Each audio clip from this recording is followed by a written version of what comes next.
what civilization is 6 billion people trying to make themselves happy by standing on each other's shoulders and kicking each other's teeth in. It's not a pleasant situation, and yet you can stand back and look at this planet and see that we have the money, the power, the medical understanding, the scientific know-how, the love, and the community to produce the kind of human paradise.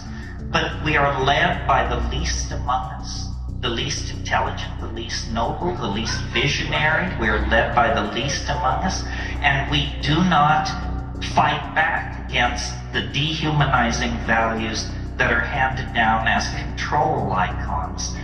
This is something, I mean, I don't really want to get off on this tear because it's a lecture in itself, but culture is not your friend.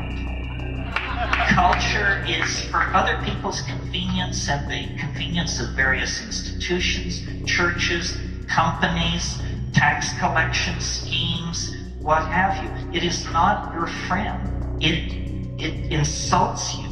It disempowers you. It uses and abuses you. None of us are well treated by culture, and yet we glorify, the creative potential of the individual, the rights of the individual. We understand the felt presence of experience is what is most important, but the culture is a perversion. It fetishizes objects, creates consumer mania. It preaches endless forms of false happiness, endless forms of false understanding in the form of swirly religions and silly cults. It invites people to diminish themselves and dehumanize themselves by behaving like machines.